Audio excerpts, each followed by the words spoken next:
Good afternoon, happy Saturday afternoon, hope you're having fun. I'm here in the studio and I'm doing a massive amount of organisation here. Cleaning up, getting organised, I'm pumping out all this art and I've got stuff coming out of everywhere. And I thought I would share with you a great tip to help. So, you know, there's nothing more frustrating than throwing things away, or the kids throwing things away. They create something, cut something out from the middle like this, and then they just throw it all away. And it's just wasteful and it's unnecessary. And unless we educate the kids on how to organise themselves and organise the materials, then we'll never grow with that experience. They'll never grow, they'll never appreciate that things can be upcycled, reused, repurposed. It just takes a little bit of organisation. So I'm here in the back end of my studio. This is where the magic happens. And I'm just getting organised. And I want to share with you what I'm doing. Okay, so every time I do a project, I end up with this, which is a whole box of bits. Now, I've told you on heaps and heaps of my art projects, I never throw anything away, and I don't. But every so often, I need to obviously make sense of the chaos that I keep. Otherwise, it would be all over the place. So this is literally trims from all sorts of projects. You can see where the kids have done 65 different little cuts, cut it out right on the edge. When we do painted paper for projects, you know, they cut it out. That was from a bird. They cut it out in the middle. Bits of scrapbooking, again, we use it for collage, and I save all of the bits. Here they are, all of the bits. I put them in one tray and I have to get organised. So what do? The first thing I do is cut out, in fact, let me show you. Let's say I have a piece like this. The first thing I'm going to do is cut out the big bit that I can reuse. So here we go. I'm going to cut out a section like this. And that bit there hasn't got any chunks out of it. And it's funny, when kids see pieces like this, they won't use them because it looks like it's been used. So they chuck it out and they wait to find a brand new piece that hasn't been used. So cut it down, trim all the gnarly edges off, and then put it in so I'm going to show you. I've been creating, or I already have these little folders that have, I've put a little colour thing on. This is butcher's paper. You could use newspaper. I've just had well, this is actually Fragile with Care from when we moved house. Some packing tape down one side, made a little envelope, and I've called it small green.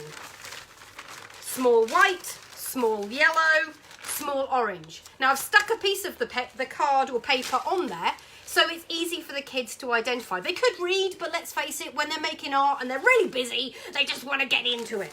So I've got these little folders, like this. It takes a bit of time to set it up, but once you set it up, they're going to be all over it. Okay, so the bits that I've trimmed out. I've trimmed off all the gnarly edges, and I've got fairly good, workable sizes for doing collage. It's not perfect, it's not massive, great big sheets, but it's perfectly good collage material. So that is going to go in small yellow, pop it in there. And then I've just got one of these IKEA boxes, and I've put all my folders of coloured paper in here. You could have a cardboard box in the garage, but you can see I've already done red, green, purple, pink, and blue. I've stuck colours on each one of them. The purple even has an Easter egg left over from Easter. So that is going to be my small, organised bits of collage. The bits that I've trimmed off, like this, I'm not going to throw those away either. Look at this. I'm laying these out. These are egg carton lids, not the bit with the, you know, that holds the egg. They're just the flat trays. And I'm putting in all the gnarly bits that I'm trimming off, colour coding, colour organising. So this one here is going to be in patterned paper, and those gnarly bits that I've just chucked up, that I've just cut off, are going to be in patterned. I've got a blue. I've got a white and tiny bits of cardboard. I've got purple, yellow, green, and all of that just needs to be stored somewhere flat. I mean, I've got a flat tray. You don't need to have a flat tray.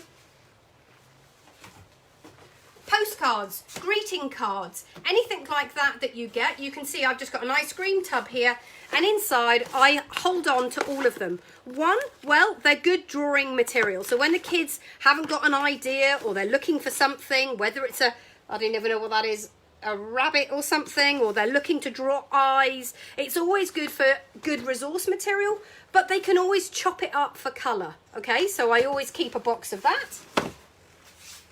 And this is the one that I was talking to you about last week. This is my painted paper.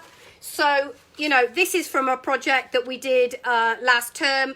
The kids painted stripes and then we cut them out and made birds. These are all my leftover bits. I would never ever chuck this away. This is like amber nectar to me. I showed you that when you are doing any art, let's say you're painting with the kids or you're doing my sip and paints at the end of it, before you clear down, you know, just make with a kitchen towel, just take a print of some of the leftover paint. This was the marbling I did with shaving cream and food colouring, and we did some marbling, put that on top and made coloured paper that way. There's a video tutorial on that. So this is my painted paper box. You've got postcards. I was just going to, these were the paintings that the kids did last week. None of them want it, so I'm not going to get rid of that. I am literally going to cut it up. Seems tragic, I know, but it's other, you know, I have so much art coming out of my ears. I'm going to cut it up like that, and that is going to go in my painted paper box. I'm going to show you. This is a whole portfolio full of kids' art. Holy dooly. And there comes a point where I cannot keep all of it. This is either unclaimed art, my children's art, I don't know. You know, I've done these with kids' classes, spin classes, and I'm not going to get rid of it because it's good collage material. So that will go in my painted paper, okay? So I just wanted to show you how you can help the kids to get organised. Egg cartons. All the trims make tiny mosaic. Pieces of paper that have been used, chop off the crappy bits, the rubbishy bits, and make some little folders. You could use A4 plastic sleeves, you know, the folders that you have if you were using a ring binder. I know that's really old-fashioned ring binders, but most of us have an old ring binder somewhere which would have had the household accounts or something in it. You know, if you don't need that paperwork anymore, then take the paperwork out, recycle those plastic sleeves. They would make great envelopes. Alternatively, and also don't forget that paper that you're recycling, turn it over and use that for the kids to crayon or felt or draw or sketch or check out their markers or maybe blending practice. Don't throw that away. Scrap paper for the kids is good. So I just wanted to show you here back in the sweat box of You Create Studio what I'm doing to get organised for the kids. All right, have a lovely Saturday, and I'll see you tonight for Sip and Paint, 7 o'clock. It's a big family affair. Love up. It's going to be a rainbow party to say thank you to all the healthcare workers. Thanks very much. See you later. Bye.